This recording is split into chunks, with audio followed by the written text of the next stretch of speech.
Welcome to Build Your Village, a fireside chat centering African American mothers and families. We hope that this information is going to be a blessing to you and those around you. Take this information, use it to build community, use it to build and grow and help others. We thank you for being here. I'm Dr. Joanne Michelle Martin, pelvic floor physical therapist and birth doula. Enjoy. Hi, everybody, and welcome. I am Dr. Joanne Michelle Martin, owner of JMM Health Solutions, pelvic floor physical therapist, sex counselor, and birth doula. And today, as a part of Maternal Health Conversations, we have with us the amazing nurse Nikki Greenaway. Nurse Nikki is the owner of Bloom Maternal Health, and she's serving populations in Texas and Louisiana. She's doing a lot of good work. And she's providing pregnancy support, postpartum care, but also virtual services, because obviously she can't be two places at once. And so we're also providing some virtual care for those families and communities that need it. So without further ado, welcome, Nurse Nikki. How are you? Thank you. I'm good. I'm happy to be here to discuss all my things that are my passion. Yes. And we definitely need to still continue to center a lot of discussion around that. So without further ado, tell us a little bit about yourself and the work that you're doing in Texas and Louisiana. Yeah, sure. So I have been a nurse practitioner for 11 years, and I have had my practice for 12 years. So it's actually just a few days ago that we celebrated 12 years. But as I started out just as doing CPR. It was just like a little CPR practice, a little side hustle. And then it wasn't until I became a nurse practitioner the year after and had a series of events of graduating from school, moving to a new house, having a new baby, and then I hit postpartum depression. And I felt like even with resources, there was still nothing for me. Mm-hmm. Right. And I consulted with my brother, and he was like, well, be that something, like you could do it if you wanted to. And so that's was my therapy, was opening my practice and providing care to families, to postpartum families in their home, because that's where care should be. We shouldn't have to access the hospital or doctor's offices every time we need care when we spend most of our time in the home anyway. Yes. So I started doing home visits, and, it's not enough just doing postpartum care, because I feel like the education really should be during the pregnancy phase, but the focus is so off during that time. It's hard to get people's mind on, okay, now after you have this baby, it's about to go down. And they're like, no, I'm gonna be fine. I'm gonna snap back. I'm gonna do all these things. I'm gonna be running. I'm gonna do all this. I'm gonna pick up my sewing back when I'm, postpartum on my maternity leave. And I'm like, I don't think you understand. These plans that you're speaking of. Mm-hmm. And that was me. I bought all this fabric during my pregnancy. I'm like, I have all this time. It's like, I have not used my sewing machine. Because maternity leave is for hobbies, right? Right. That's look, my misguided self. And my mom over here didn't even say anything. She said she gonna learn. So it really is this idea of community, me coming into someone's space, getting in your business, even though we're removed from that idea because we see it as a negative thing. Like, I don't want to get in their business. I don't want to bother them. But since we haven't been getting in people's business, we've seen an increase in this postpartum depression, this postpartum anxiety, this feeling of loneliness, feeling of you don't have any support, a supportless postpartum. Mm-hmm. And so I really wanted to bring back that idea of like, you have me, like I can help you. I know, the signs and symptoms of what's really happening with you, but also I can understand like, you should not be doing this by yourself. And so we need to rally the troops, educating the in-laws, the grandmas, all of them about it, but also educating our partners and like, look, I know that you like, oh, the parent is breastfeeding. You like, what are your role? Well, she's thirsty and she's hungry. And I know we got people coming over, but she shouldn't be cleaning the toilet, or sweeping. Lord forbid she sweep. All the elders will come back Aren't you? But just re-educating the community about, things that we had and we used in our healing many years ago that we have forgotten. So bringing that back with a modern twist of nurse practitioners doing it. Yeah, I love this so much. I really do. And I'm all for getting in people's business because you got to be all up in there, right? Yes. And I think that, like you said, all too often there's this timidity now in healthcare. We don't want to press too much. I don't know if it's because we are such a litigious society. I don't know what it is, but we just it's almost like we just want people to figure stuff out on their own. And we can't do that because sometimes by the time they do, it's too late. Right. And so thank you so much for the work that you're doing. So the topic of this discussion today is a postpartum parent. And one of the things that you just mentioned struck me very deep. We focus a lot on the baby. We focus a lot on pregnancy, right? Everybody is excited. They have the baby showers and the gender reveals and we're lucky if they get a doula, but they might have a doula because now they're just excited about the birth. And it's almost like we go 9 months and then we stop. There's just this cliff and that's it. I literally call it a cliff. Yes. And nothing else happens, right? Because we can't see past the cliff.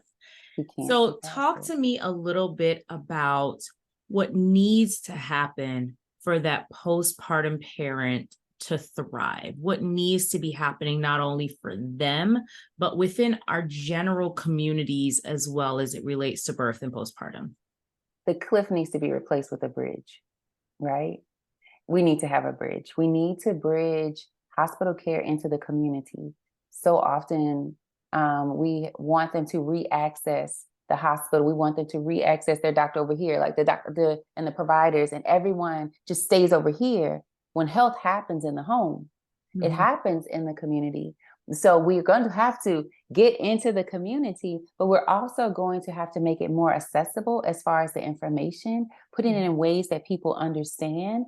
For example, folks that have babies or know folks that have babies have been to the house and seen this stack of papers that they come home, they see their little folder, all the things you get when you leave the hospital, papers, stacks and stacks of papers, 1,500 words on the page, a couple of black and white pictures on there telling you like, refer to this. If you have any questions, look at your discharge instructions. Ma'am, 14 pages. One hospital in New Orleans gives 14 pages. And that is actually reading is not the way most people gather and retain information. They're visual learners. Just look at Instagram and TikTok and YouTube. They're visual learners. Put it in a way that they can process small, digestible ways in which they can get the information and they can utilize it in their lives. They shouldn't have to access a whole laptop or all those things in order to get information. It should be something that's easy on their phone. So one of the things that we are very text friendly. I have a whole album in my phone, in my photo album that is called Breastfeeding Aids, Birth Aids, things in their little pictures and memes and stuff like that to send them. They're like, oh, I need help with my blood pressure. When I give you a blood pressure cuff, you're going to get this little color-coded thing. It has a red, go to the hospital. Yellow, let's contact your provider. Green, hey, you're good. That gives them a visual. Okay, this is what I need. But also it's not enough to share with the patient. We have to share with their partners because sometimes when we're the person healing, we're so focused on healing or so focused on our pain that we don't even recognize what it is, right? So if we've educated the people around us, they can be advocates for us when we get to the hospital, or just in seeing they're like, your legs are swollen. Mine did that too. But now I know that it means something and it's not necessarily water. You know what I'm saying? As our elders would say, like, oh, your hands and face is supposed to smell. It's supposed to swell up. No, it's not. No, it's not. We're not supposed to be going the opposite direction with fluid and weight gain. Okay. Right. So in educating us, so we have to have that bridge where we're bringing health into the home. We're bringing it into the community. We're bringing our community centers, our employers. They need to know. obviously we had to educate them. We had to create a whole pregnancy fairness act to say, okay, that lady just asked you if she could sit down because she is 9 months pregnant. What is wrong with you saying no? Like, why did you do that? Educating them about lactation. We have to bring restaurants. We're not about to tell this woman to go to the bathroom. Like, we have to start supporting postpartum parents in order for them to survive, then thrive, then get to a place where it's the norm. And but we have to invest in it. So we have to build a bridge between hospital and community. I love that. And it's so interesting that you mentioned even the breastfeeding in the restaurant, where this has never been my story. And I breastfed each of my children 2 years. And we would nurse in public because I had that model for me growing up outside of the country. But, I had someone mention the other day that someone was in an airplane and they were asked politely by the air hostess to refrain from breastfeeding because she's exposing her breasts and it could make other passengers be uncomfortable while she's nursing a child. While you're feeding. Yeah. And I would have been like, well, the passengers are going to be uncomfortable if this baby starts screaming. So help me to help It's not you. even an option, man. There's no other option. Okay. They put me off the plane. I dare right. Like, I am so combative when it comes to stuff like that. I just look at people like, say something. Well, it's so interesting to me that we've heard it before. We've heard it so many times. Women have been sexualized, breasts have been sexualized. And the primary thing that they're intended for, one of the primary functions, we don't allow that. We're not doing that because that's wrong. Right. And it's already hard enough. The stats aren't in our favor as Black women when it comes to breastfeeding because our stats are lower than our other counterparts, whites and other races, when it comes to breastfeeding. And so can you speak a little bit to that in terms of, and we know a little bit of history with regards to that, but can you speak to that and what you're seeing maybe in your communities and elsewhere as to how we can improve on those things? Right. It really is educating everyone involved in the care of the postpartum parent. But in doing so, recognizing that they need to check their biases. Recognizing that they need to come correct with themselves as like, what are you bringing in here? What negativity are you bringing in here? Whether it could be a negative experience that you had or a positive experience and you're just pouring that positivity and not necessarily listening to what they're saying and what they really need, right? So often in Louisiana, we're at the bottom. Like in Mississippi, we go back and forth with the lowest breastfeeding rate.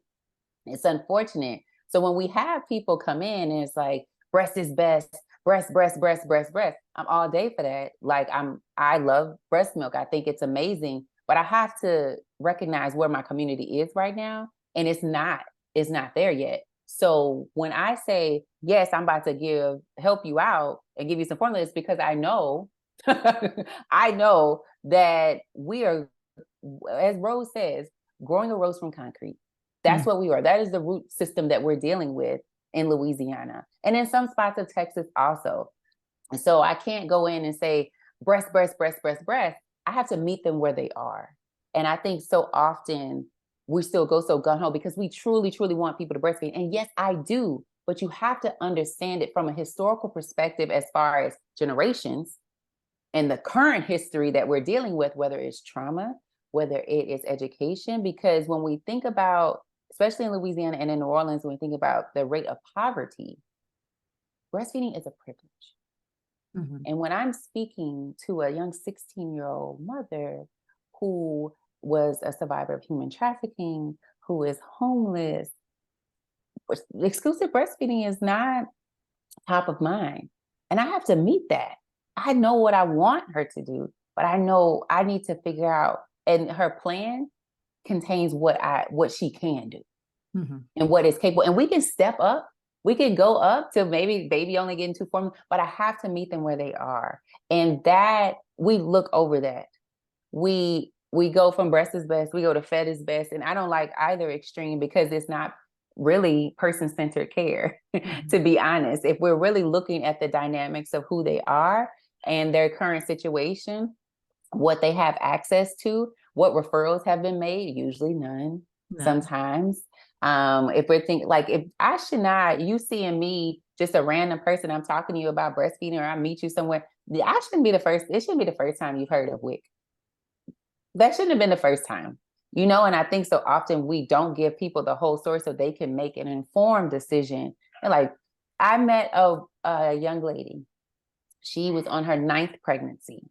And when I talked to her, she came through our clinic that we have at WIC, which we do it once a week on the day where most of the newborns are coming. And she came, and that was her first time anyone had talked to her about breastfeeding. So you know what she said? She's like, baby, if I made it this long, we're not about to do anything different. It's worked this long. I was like, we missed so many opportunities because we didn't meet her where she was. They probably said you should breastfeed. And they were like, if no one gives you any additional information as to how you can accomplish that, yes, all of us should breastfeed, but you got to come up with a plan, friend. Like, tell me what's going on in your life. And then we could come up with a plan. And I think that's truly how we're going to have to, it may take us some time, but one, we have to increase our workforce that looks like us and represents the community that we want to uplift their numbers. That's first and foremost. We have to create opportunities for training for us.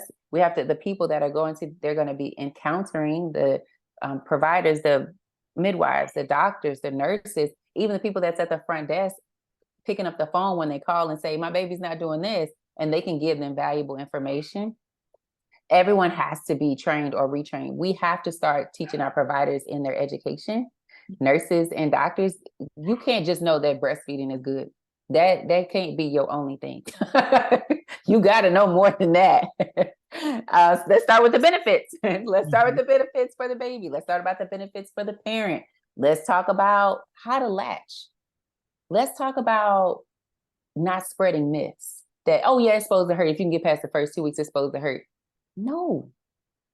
You got people out here waiting 2 weeks with ground beef nipples. Like, like, what are you doing? Let's talk about support and the fact that you got to wake up if you're going to be exclusively breastfeeding and feeding on demand, that you might not be sleeping well those first few weeks. Tell them the realities, but without scaring them, right? Because they're going into this, they see what Kim and Beyonce and all them people, and that's great, but they got Kim and Beyonce money. Right? That's not even realistic. Like, we dealing with 3% versus 97% of the people in the world.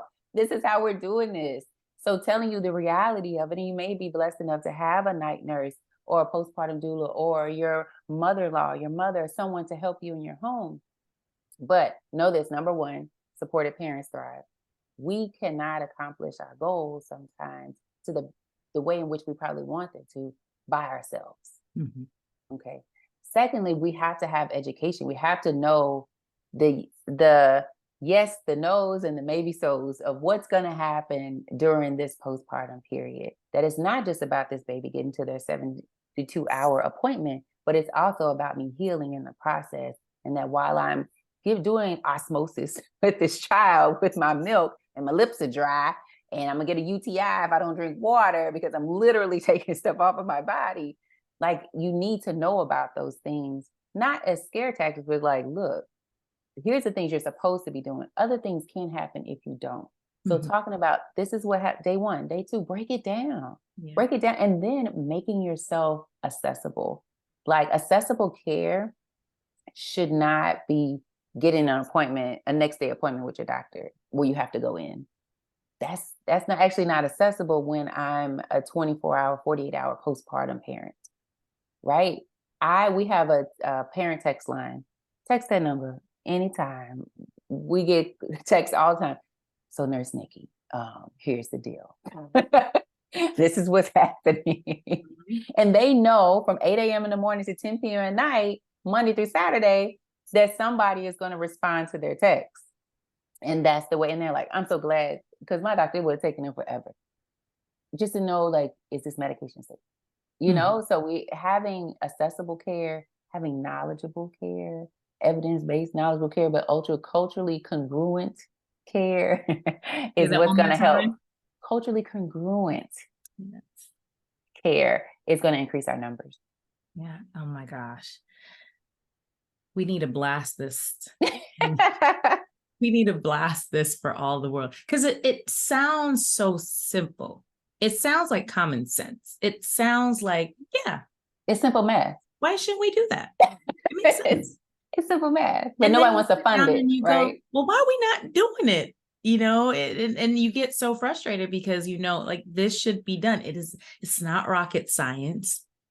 It's easy to implement. Then why are we not doing it? And it's about money.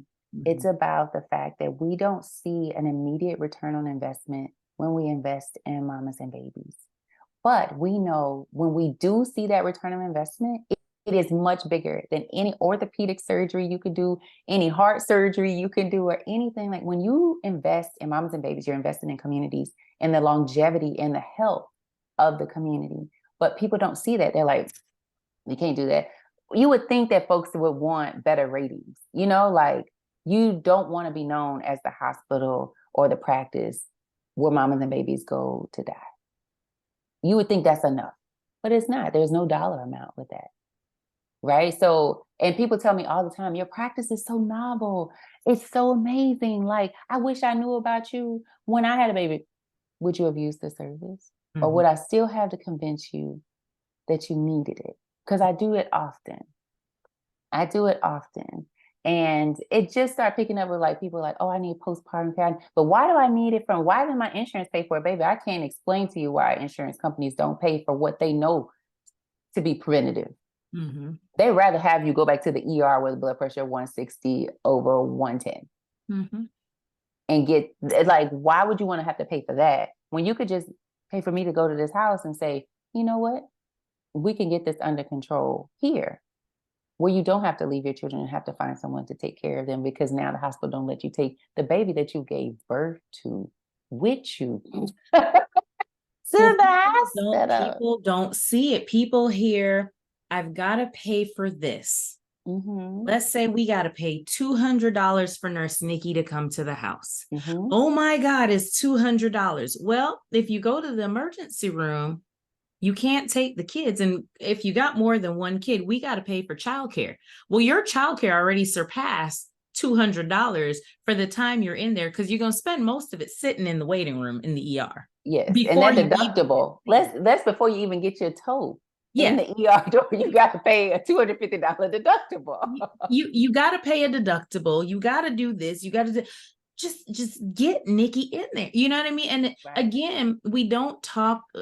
I don't think we have enough conversation surrounding the financial benefits and finances in general. Because you know, we in Black communities, we don't like to talk about money. We just don't. We don't talk about money. Spend it. We just spend it, and it's like no shade to Beyonce tickets or Michael Jordan tennis shoes or anything like that, or these fancy diaper bags or flip up car seats or anything like that. If you feel like you need it, but you felt like you needed it because that baby's only going to be in that car seat for 2 years, you're going to have your uterus for the rest of your life. You're going to need, like, you only get one, you only get 2 nipples. Like, you would think you would want to invest in your health, but we don't necessarily invest in our health until our health starts to fail us. Until we see the check, like I tell people, pain is your check engine light. If you don't check it, you check yourself out. When that check engine light of that pain or discomfort comes, other things will start to go. And that's when I get the call. Oh, Nurse Nikki, like I can barely.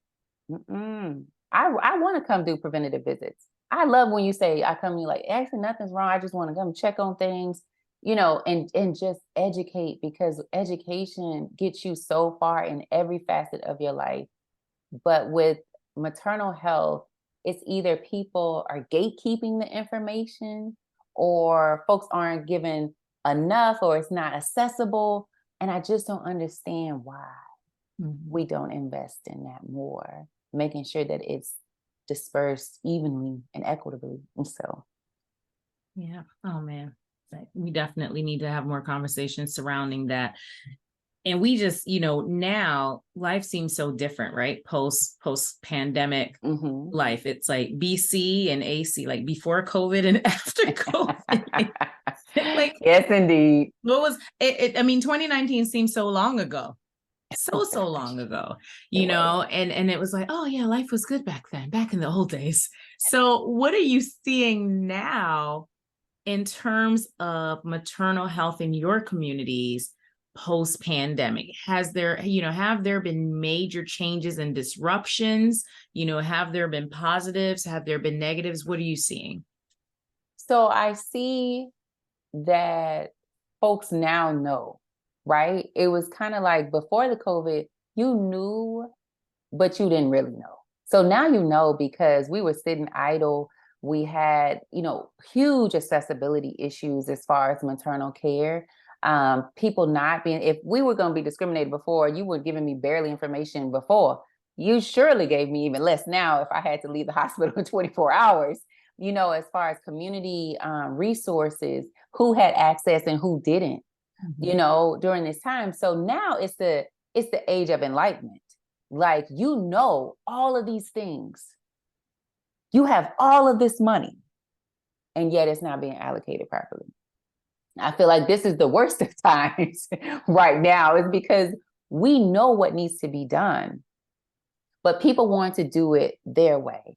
And when I say people, there's usually agencies that are not doing the work, but they're holders of the finances, right? They're like, well, we're going to sprinkle it down. I want you to do it like this. Have you ever done this before? Have you ever talked to patients? Have you? Or is this something that you saw on ER? So it really is a situation of, what needs to be done. You have the money, you've written the grants, you've done all of that. It's just that they're not funding it properly. They're doing it in a way for optics, right? I do feel like there is a lot of people disrupting the system. Charles, with For Cure for Moms, Dr. Creer, Black Mamas Matter. There's so many people, Kimberly, like there's so many people that are disrupting the system and calling people out on their stuff. And people are now paying attention, like, oh, shucks, I don't want to be called out. I want to be seen as the safe place. But y'all still doing dumb stuff, like y'all still not funding the right things, or, it really is unfortunate. But I do see, a light at the end of the tunnel, that more people are getting into this work. Despite all of that, they're like, I want to help, because now we know we have this age of enlightenment after COVID, of all the disparities, the inequities, the deficiencies that our maternal health system has. More people are getting into the work, and we have more people disrupting the system, and helping families. So we have more than ever of folks accessing doula services, and getting the help that they need, and asking questions, right? They're challenging their providers, because if our hair is wrong, we're going to challenge that stylist. If our nails crooked, you're going to have to change this. But what we really need to be doing is challenging our providers and the care in which we're receiving, because you're also paying for that as well. So we're seeing more of that, and calling out, and people being held accountable, because there is more knowledge of the overarching problem. It's just that now we have to zone in on, it's too many summits and luncheons and Jimmy John's sandwich, all this kind of stuff. Like, guys, I'm tired of meeting about this. Now we're in the age of, we need to do it. We need to feet on the ground, put some money behind our community-based organizations so they can do the work that they've been purposed to do. And I wonder when the grassroots movements will catch up or create enough momentum that the policymakers will actually make the policies for things to change. Actually pass the policies. Can we just pass? Can we pass the policy? Yeah. Can we pass and then not disrupt other policies that's been working? Can we not get rid of things that has been, like, we have regressed? Like, I say that because living in Texas, like, it is a very challenging state to live in for a women's health provider. And I don't even call myself a radical women's health provider. I just call myself an inclusive women's health provider and equitable women's health provider. It is a challenging place to live because everything is so wound up in politics. Mm-hmm. We are politicking folks' uteruses. We are politicking, all the things, but we didn't want to wear masks during COVID like this. That's your freedom. But nope, I can tell you, you don't have to wear a mask, but you got to tell me what your uterus is doing. Mm-hmm. So it really is, we're inserting too much politics into what is really a person-centered situation. We're trying to make it everybody's business. And I'm all for being in people's business, but what is best for their care and their health, not necessarily a generalized business. We don't all have there's no general business with this. Mm-hmm. It really is individualized care and what's best for that person. And we're making health decisions based on that, not based on if I'm going to get fired, what does the law say, all those type of things. I'm doing no harm without boundaries, without barriers to that. Mm-hmm. So we definitely need more patient-centered care, more shared decision-making in mm-hmm. maternal health. So if you are listening to this and you are, have the capacity, you're at the level where you are engulfed in the policies, you're part of the process, you're hearing from someone who is boots on the ground. You're hearing from someone who is deep in the work and telling you what they're seeing, not only in one state or community, but in multiple states, multiple communities. And we need change. We need to affect change immediately. If not, we're not going to see the things that we're looking for. And I find that within our country, preventative health is a sham. Healthcare is more about sick care. It is, right? That's what hospitals are there for. Like you should not have to go to the emergency room for things that can be prevented. The emergency room should truly be for emergencies, right? Like we should be able to address a lot of these things like so many other countries do at a community level. And so when that will happen, I don't know, but kudos to all those who are out there, with all the grassroots efforts, really putting in effort to help and nurture communities. So Dr. Nikki or Nurse Nikki, if we could wave a magic wand and have change created, what would your top 3 things be? What would you love to see? I would love to see, number one, us being able to utilize midwives more. Midwives and advanced practice nurses like myself, nurse practitioners. We are in several states, especially the states with the highest maternal mortality and the lowest breastfeeding rates. We have what's called a collaborative practice agreement. It's where we cannot practice to our full potential. We have to be under the guise of physicians, which is not necessary. If I'm gonna do my job, let me do my job. And by increasing that workforce, you're allowing us to go into rural areas that have a very high maternal mortality, like in the state of Louisiana. In central Louisiana, there is no birthing hospital. You either have to go north or you go south. So it allows us to do more of those things, allowing us to utilize midwives the way in which we did already, giving them back their power is ideal. So number one, utilizing advanced practice nurses to the full scope of what they can work. Number two is funding community-based organizations that are doing the work and not creating hoops and barriers. And you got to fill out this and you got to do that. Are the other organizations doing that? Are they doing that? Are they giving them paperwork every month like this? Are they having to meet with you and go over the plan every month and doing this? Like, don't create so many barriers to money that the research that you used to get the money came from the community and we never saw the benefits from it in the first place. So organizing and or funding community-based organizations. And we had to find a way to get our policies to move. And I really want our maternal health policies, particularly the momnibus, to pass. Mhm. I really want that because I think that's maybe where our funding is going to come from. But it shouldn't take for several sessions for them to understand, oh, Black women dying. Oh, we had no idea. Okay, 10 lies. years from now. Oh, they're still dying? It's still What dying. happened? Y'all should really get some. What y'all doing about it? Now let a mass number of other folks die that don't look like us. It would have been solved before it even started because they would have recognized that there was a problem before it became a catastrophe.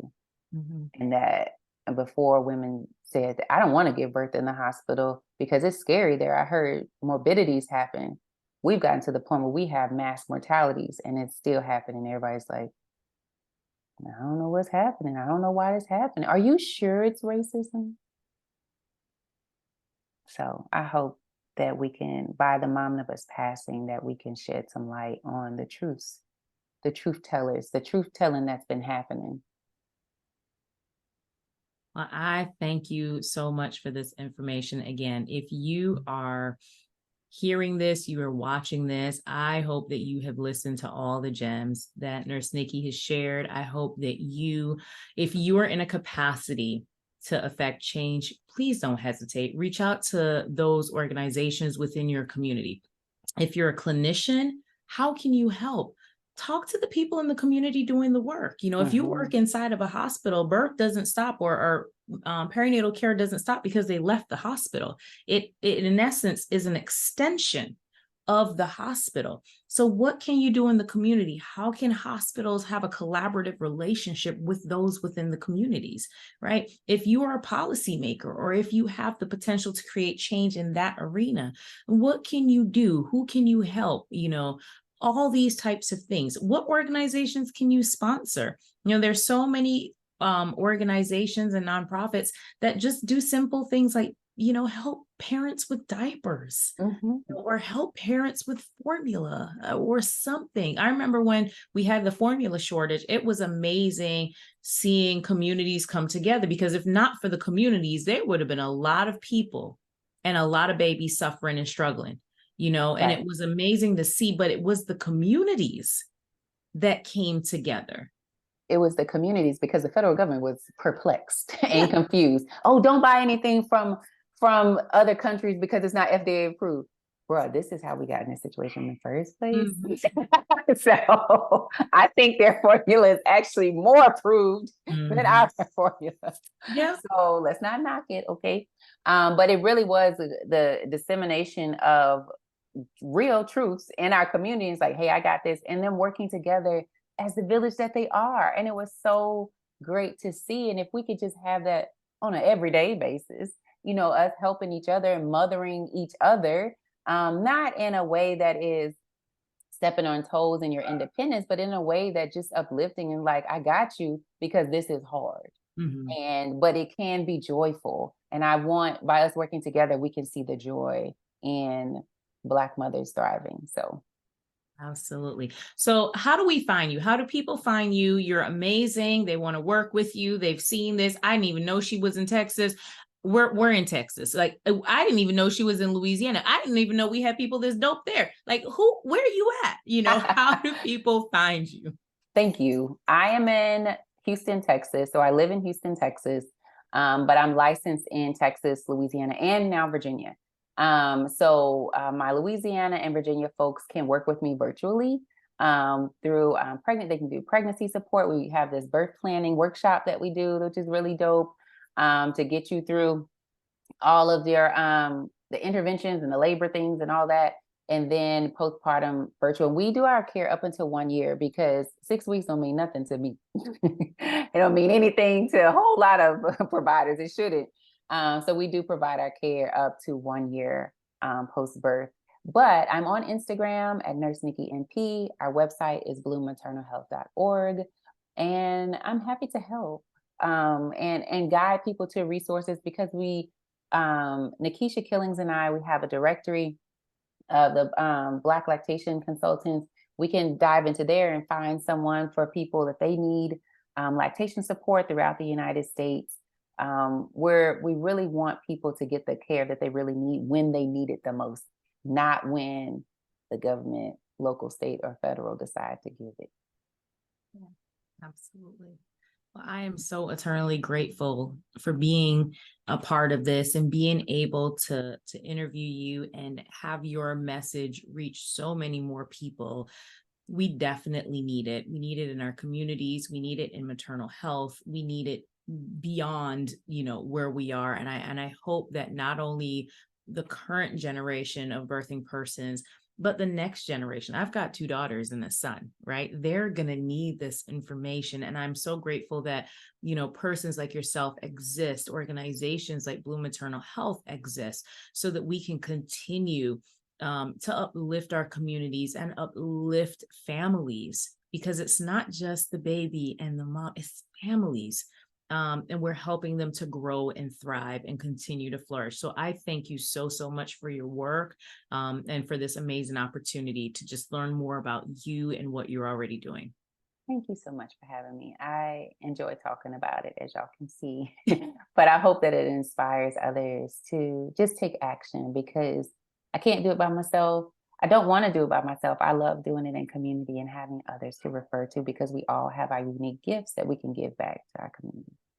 So if you're looking for Nurse Nikki Greenaway, please check out bloommaternalhealth.org. And you can also find her on social media at Nurse Nikki NP. That's N as in Nancy P. Instagram, Facebook, the whole works. So find her, get in touch with her.